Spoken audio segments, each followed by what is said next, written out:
Okay.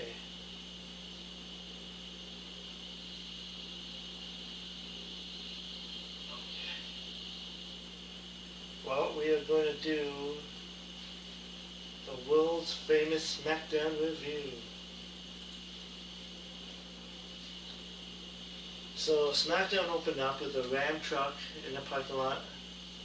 When Drew McIntyre was shown getting out of the car, Drew argued with SmackDown GM Nick Aldis, who said that Drew is still suspended, and Nick told Drew to get back into the car and leave. Drew said that he wants the security guys to go home to their families. Drew told Nick he is hurting the fans by not having him on the show.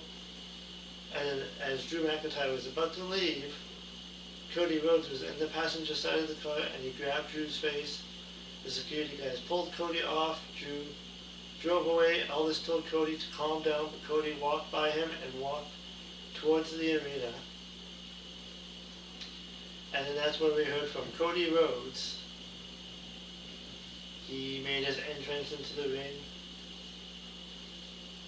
And Cody didn't even pose for the song because he was so fired up. Cody Rhodes called for Nick Aldis to reinstate Drew McIntyre. Cody said that Drew came onto Drew's home, away from home, on his bus where his wife sleeps and his kids play. Cody called Drew's WWE resident cockroach. Cody said that Drew never even beat him, but he may be the one man who broke Cody. Cody said that Nick wants to reinstate Drew so he can do what people do to a cockroach, stomp him out, and Cody threw the mic down. Cody was all business here. And this will lead to yet another match between them. And I don't think Drew McIntyre is taking the title as much as that would be good to see a different champion. But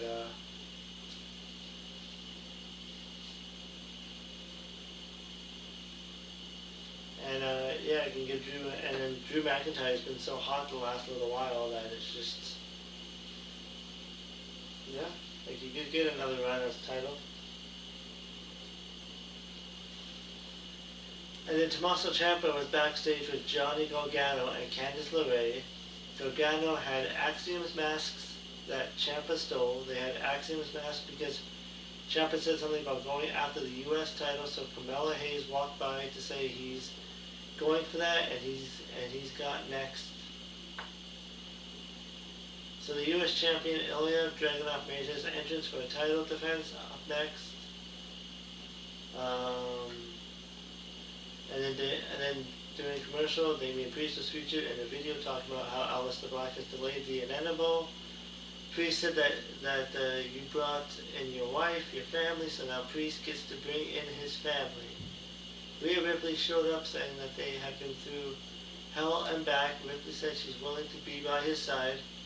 Ripley said that Selena thought she could get under Priest's skin because all she's done is sign her death wish. Ripley said that next week it's a mixed tag team and you'll find out why nobody survives the Terror Twins. So there's a Damian Priest and Rhea Ripley team reunion that was teased last week on the show. So it was the U.S. Championship match. Ilya Dragunov versus Carmella Hayes. This match went 10 minutes and it actually went pretty good. Ilya Dragunov hasn't had one bad match since he came back. And Carmella Hayes is actually really good too, so that helps. Near the end of the match,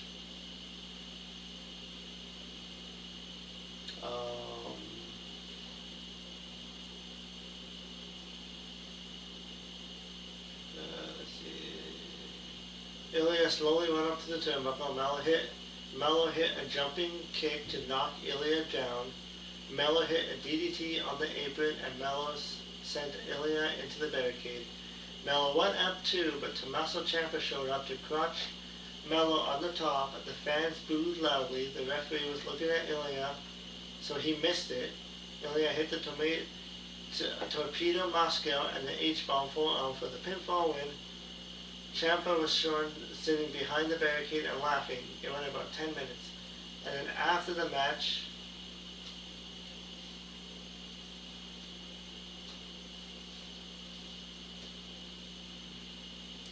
it was a good match considering the interference and distraction. I mean, if they did this match again on the pay-per-view, it would probably be even better.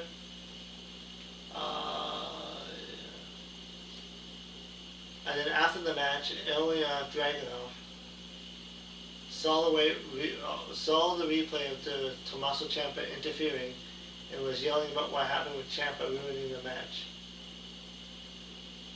Because Ilya Dragunov wanted to win cleanly and not by distraction. So this makes Dragunov as an honorable babyface champion who wants to do things the right way. And also clearly to Ciampa getting a legit title shot since he constantly ruins these matches. And then Alexa Bliss and Charlotte Flair were interviewed by Kathy Kelly. Flair joined the Survivor Series because Lexi needed her and she'd be lost without her. Bliss said that War Games was good for Charlotte's social skills and their bond has gotten stronger. Flair said that War Games was fun, but they are back to winning the Tag Team Championships and beating Kairi Sane tonight. And the Last Time Is Now tournament highlights were next. And then LA Knight was interviewed by Kathy Kelly in the backstage area. Knight said he doesn't care about dream opponents. Knight said that beating Cena cements his legacy. Knight said that the last time is now for him or Gunther. Knight mentioned Gunther as a former IC title champion and world champion.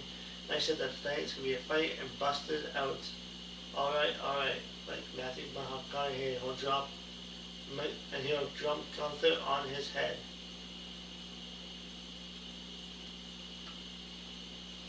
And then next up was Kairi Sane and Asuka made their entrance as champions. Sane was in action up next.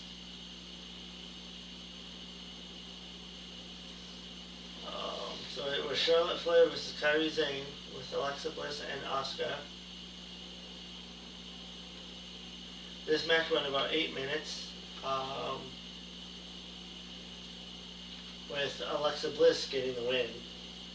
This match was good. It could have been better if they had more time, but it was still good. I mean, I don't think Alexa Bliss and Kairi Sane has ever had a bad match. So they're just solid all around, and yeah.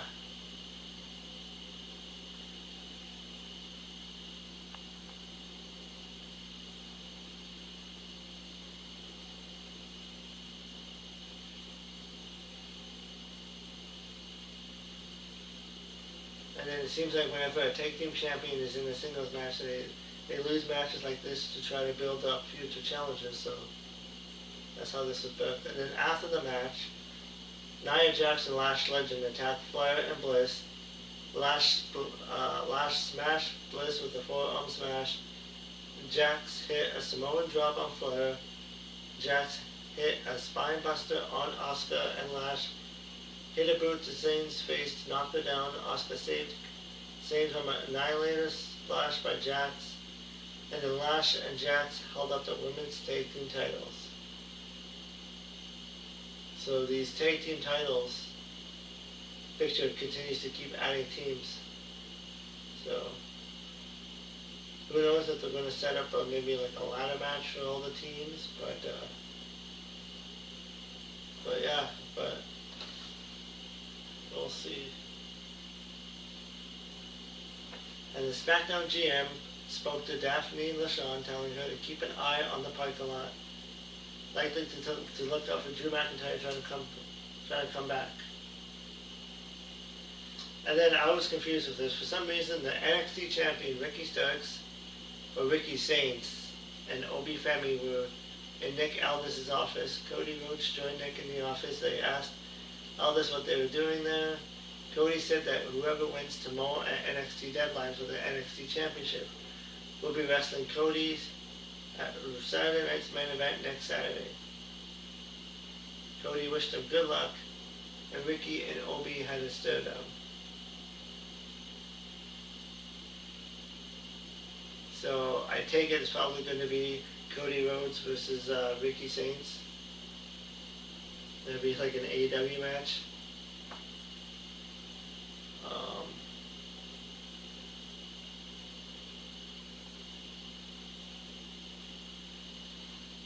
And then next up was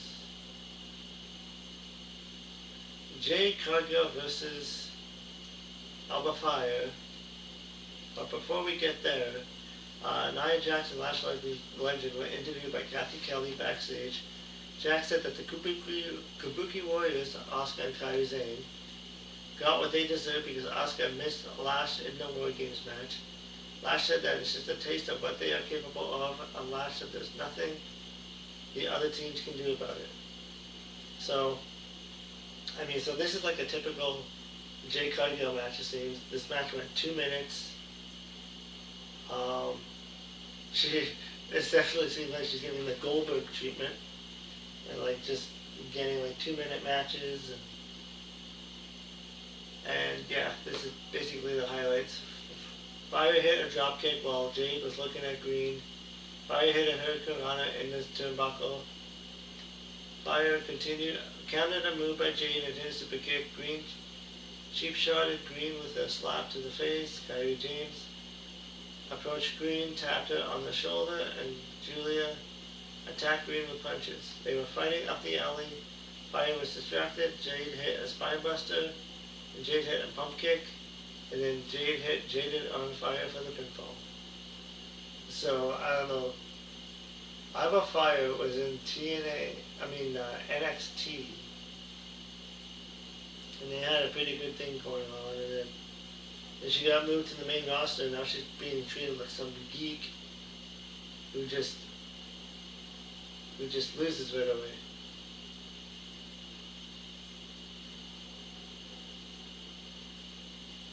So it was Daya.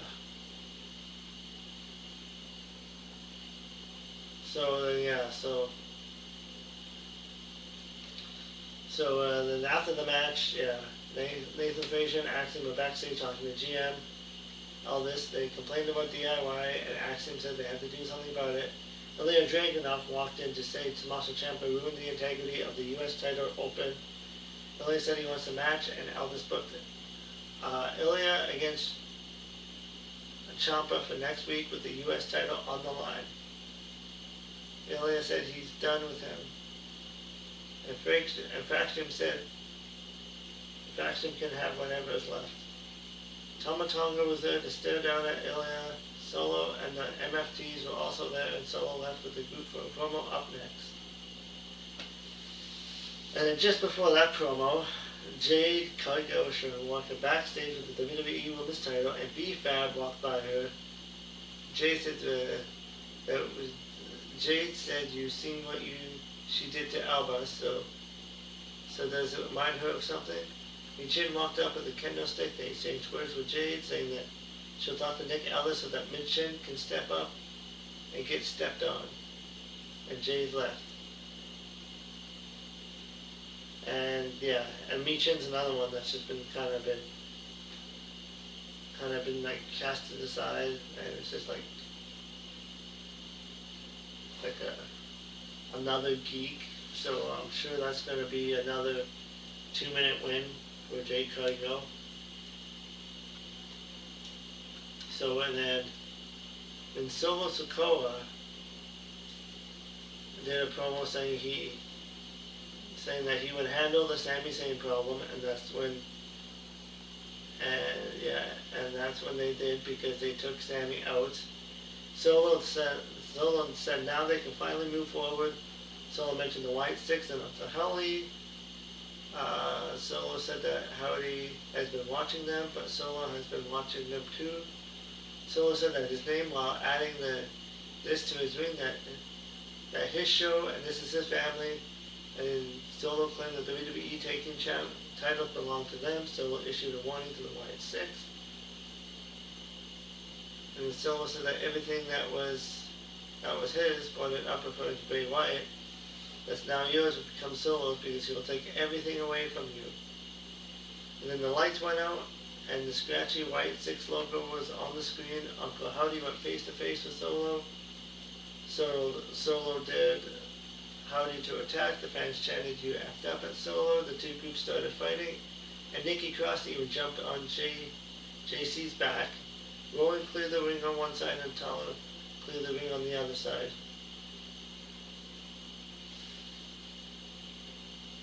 It was the usual Solo promo. They did a good job of having Rowan match up with Tala. At the end, I don't think they had a great match if they had a match. So, yeah, so I don't know if the White Six actually defended those titles at all on SmackDown, but, or in WWE since they got the titles. But, yeah, I have no idea what's going to happen there. It might go to Solo and his group if they ever have a match.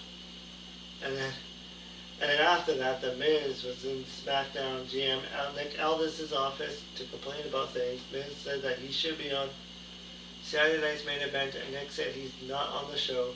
Then Bayley was in Aldis' office, and Bayley was told she'd be in action on Saturday night's main event. Sol Ruka walked in as Bayley's opponent at Saturday night main event. They exchanged some friendly words, and Bayley said she'd watch her at NXT Deadline. So Bayley and Sol Ruka, that should be a decent match, I think. And the Saturday night main event show is turning out to be a great show. And then Gunther was interviewed backstage by Kathy Kelly. Gunther said he'll beat LA Knight and beat Cena in his final night. And then Gunther said that this tournament is a foregone conclusion. He wants Cena to watch and pay attention. Not to the fact that he's going to beat LA Knight, to pay attention to how he'll beat LA Knight.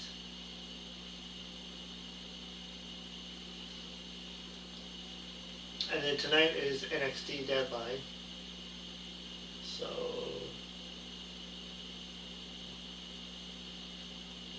yeah, and then Aleister Black and his wife Selena were featured in a promo. Black spoke about how Damian Priest stood by people who didn't stand by him.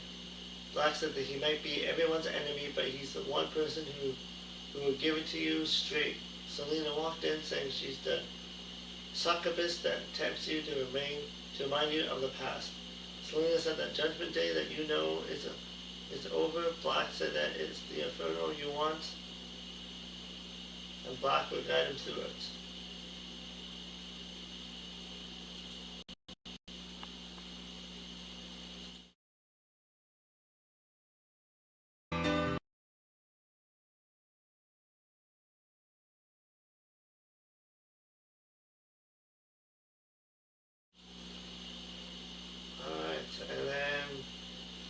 So the next week on SmackDown is going to be Damian Priest, Rhea Ripley versus Aleister Black and Selena. Tommaso Ciampa versus Ilya Dragunov for the U.S. title, and Alexa Bliss versus Lash Legend. And then it was main event time. It was LA Knight versus Gunther. This match went 18 minutes. This was a really good match, and it was, I believe, the best match in the tournament so far. Well, I guess the tournament's over now, so it was... yeah, so there was rumors going into this that Gunther was going to win the tournament.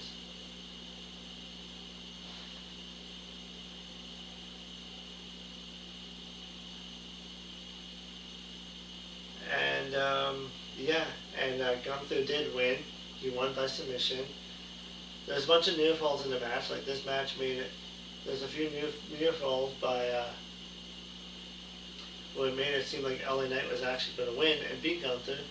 There's a spot where he did the move, where LA Knight did his finisher move, pinned him, and it was like... And then at 2.999 seconds, Gunther put his foot on the rope and ended the count. And yeah, and then Knight got tapped out to Gunther, so yeah, support LA Knight. I mean, LA Knight has been so over with the crowd for like so long. He has decent matches, he has good matches, good promos. He is a main event player, and he should be a world champion by now, but I guess WWE doesn't see that. I don't know why, but yeah. I mean, and Gunther winning, I mean, I would have liked to have seen someone else get the win, like somebody up and coming, like, but yeah, so Gunther wins his match, and then I'm assuming he's probably going to beat Cena.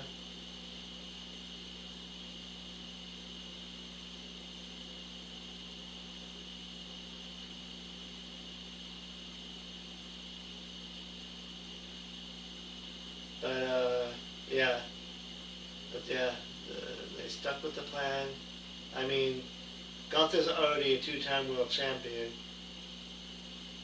so by beating Cena, it won't really benefit him much.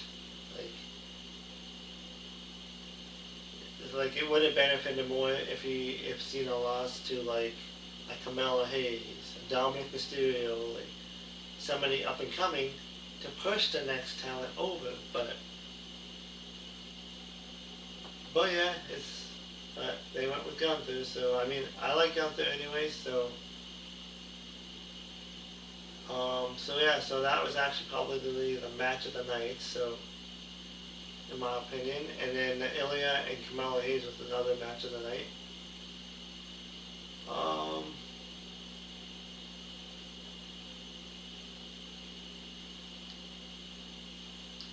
I mean, the show wasn't anything special. There's good matches on it, and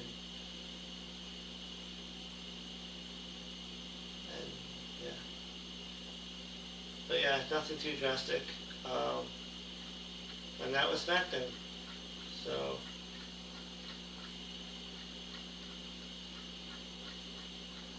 I'll give it a 7 out of 10, I guess, at best. But yeah, so NXT deadline's on tonight. Ring of Honor,